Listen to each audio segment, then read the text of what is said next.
गाडी तिकडे गेली. पब्लिक पत्रकार सोडून बाकीची पब्लिक मध्ये उतरायचं नाही.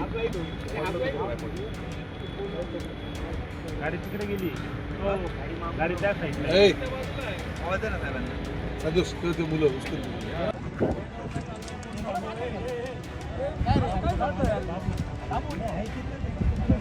आले सब मैं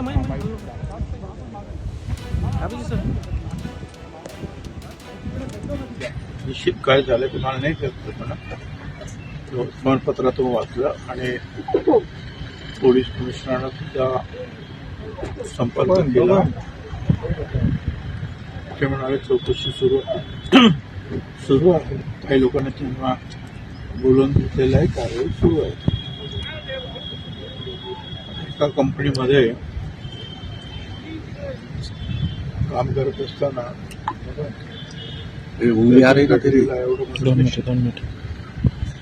आणि त्याची चौकशी थोडं मागं सरकार अभिजित त्याची काही जबाबदारी जी आहे तिथे काही सिनियर्स लोकांनी जी आहे त्याच्यावर कानाडोळा केला आहे. अशी सुद्धा माहिती जी आहे समोर येते तक्रार केल्यानंतर. तर भविष्यामध्ये आम्ही सगळ्याची चौकशी करणार आणि कारवाई करणार. नाशिक राज्यभरामध्ये अशा ज्या कंपन्या आहेत आयटी सेक्टर खास करून तिथे मॅनेजमेंट लक्ष देत नाही असे अनेक ठिकाणी ओरडते. काहीतरी एक कार्यप्रणाली पाहिजे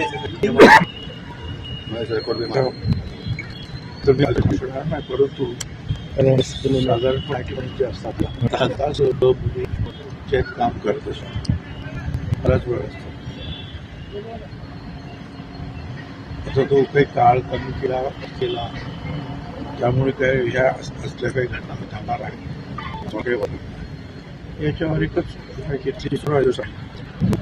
त्यांनी परत त्याच्यावर जे आहे लक्ष ठेवलं पाहिजे. साहेब तुमच्या हेलिकॉप्टरचं इमर्जन्सी लँडिंग झाल्याची आज नेमकं काय घडलं नेमकं काय घडलं होतं? काय कल्पना नाही मला. परंतु हेलिपॅड दुसरीकडे राहिलं पाहिजे. 10 किलोमीटर लांब आणि काही कारभार होता तिकडेच तिथे उतरवलं. त्याला काही समजलं नाही दिसलं नाही काही अडचण नाही. मला काही कल्पना नव्हती. आम्ही ते गेलो कार्यक्रमात एसपी वगैरे जे आहे त्याचे काही तपास करत होते.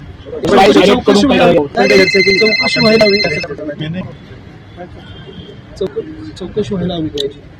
काही परिस्थिती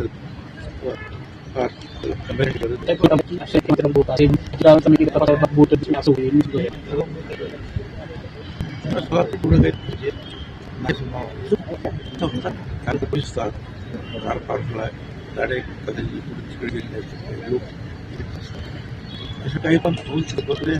ठीक आहे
अरे थांब ना. इथं काय चाललंय तुझं यार? आवाज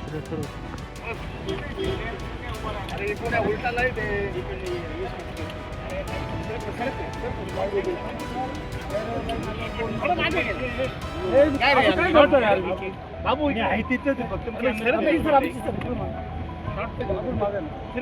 मला काहीच भेटत नाही.